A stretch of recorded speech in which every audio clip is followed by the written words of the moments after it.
Hi YouTube. Um, I'm the same guy that did one of those stupid videos of just me going insane. But at the same time, we all gotta get our goofiness out, so most of my YouTube videos will be serious. Um, this is just a video of my corn snake that I got a couple of days ago. Very active, very healthy. She does have that, well, you're not going to be able to see it. I'll try it in a little bit, but she does have that checkered belly. And this is her tank. Of course, this is not an appropriate sized tank for her entire lifespan at all. I'm just using it for, during the time that she is still a baby. This right here, this green stuff, is reptile carpet that I twist tied and zip tied onto the top of the tank. And the purpose of that is that all of her humidity was escaping the tank. As anyone who has a corn snake knows, that corn snake's humidity is supposed to be anywhere between 40 and 60% humidity. So I try to keep mine at 50%. Sorry, the camera may veer away from everything every so often. I'm not exactly the best cameraman, but I'll get better. I'm new to YouTube. Anyways, no, you're not going to be able to see that. But that helps keep in some of the humidity so that it'll stay at the proper humidity. And I'm going to go ahead and put this snake back in her tank. I'm going to have to set the camera down as it's kind of hard to do this with one hand. So, and like I said, I'm new to YouTube, so after a while of working with the camera, I'll probably get better at doing things quicker and making better videos and whatnot. But this is a stick that I found from outside.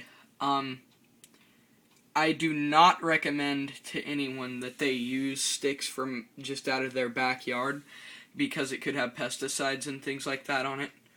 I do have the clamps for her tank, but I'm not going to put this one on because I'm going to handle her some more after this video. But I do not recommend that you take things from your backyard because it could have pesticides on it. This stick I actually found out at one of my friends, and he lives out in the mountains and owns 8 acres of property. So I know that this stick is probably 150% natural. And then on top of that, I have actually cleaned it with warm water. And there were a few, I guess I could say splinters that were sticking off of the wood. So I burned those off. I would not recommend just, even if you clean it with flukers and all of that, I still wouldn't recommend that you get a stick from outside unless you got it from if you were hiking or something where you know that there weren't any pesticides sprayed. But this is my leopard gecko tank.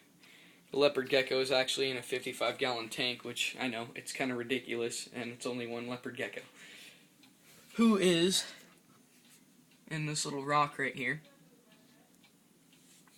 And I'm not going to disturb her right now because she seems to be pretty happy. Both of my reptiles are actually female. I'm not really sure about this snake, but I've heard that female corn snakes are more active than males, and that's what leads me to believe that this corn snake is female. I don't know how to pop a corn snake, so I'm not gonna check. I'm just gonna assume that she is a corn snake. That she is a female corn snake.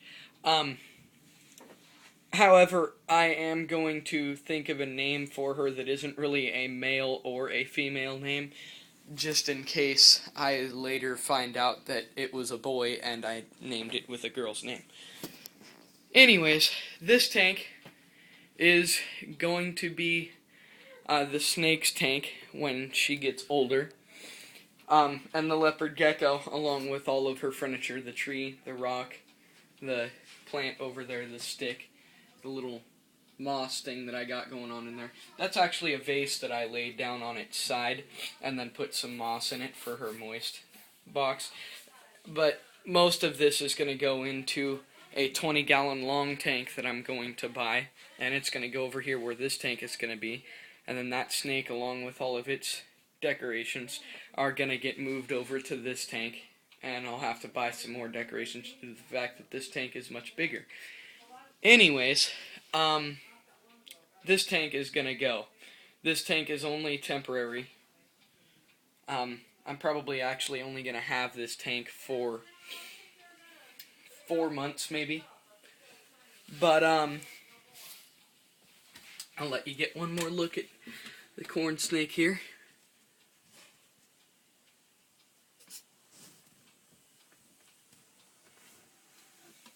And next Sunday is when I'm going to feed her. So I will give you a video of her eating, and then I have to get some mealworms for the leopard gecko, and I'll give you a video of her eating. If you'll notice, I have 2 lamps.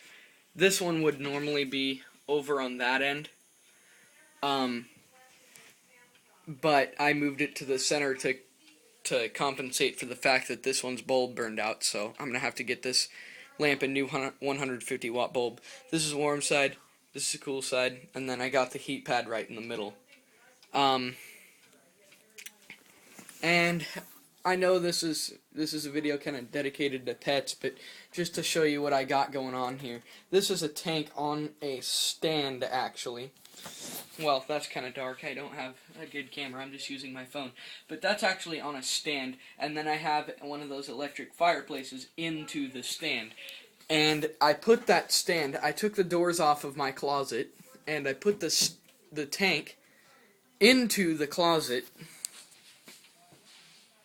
and then got one of those zigzag stands for my Xbox that I have right there, and then put the dish box up there. And as you can see, everything's wired to the TV. But anyways, that's the TV, and it's on one of those swivel stands, as you can see. So I kind of have everything packed in there, and then the TV kind of overlaps the tank when you push it all the way back. So that was just to show you why I had to take the phone way around here and show you where the lamp would be. So normally the lamp would be right here behind the TV. And I've already felt the back of the TV, and there actually is not very much heat coming off the outside of this lamp. These lamps direct the heat down into the tank very well. And then this is my bunk bed that I put over on the opposite side of the room. And then the bunk bed didn't go all the way across my room, so I put a dresser over here. And this is where, of course, where the snake tank is that you saw earlier. And each of these drawers don't actually have any clothes in them. That's where I keep my reptile care stuff. As far as some of the stuff for the lizard, I don't have any that right here right now. I just have some hats. But right where those hats are in that little thing, I'll sometimes put some equipment over there for the lizard. Like, for instance, if I sprayed the lizard tank down, and, well, lizards don't really need humidity, but just as an example, if I were to spray the tank down, then I'd probably just set the spray bottle right there rather than walk all the way back over to here and put it in those drawers. So I know that this was dedicated to the reptiles, and it's going to be in the pet section, but I just thought that since I'm going to probably be doing many more videos on reptiles yet to come, and these reptiles, that I should give you a layout of my room and where everything is. So yeah, it's my cuckoo clock there. It doesn't actually say the right time.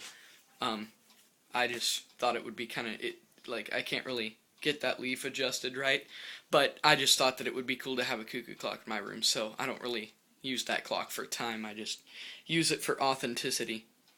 I don't know. I have had it telling the right time, I have had it say the same time as my phone, and it wasn't like one of those things that doesn't last. It actually told very good time, but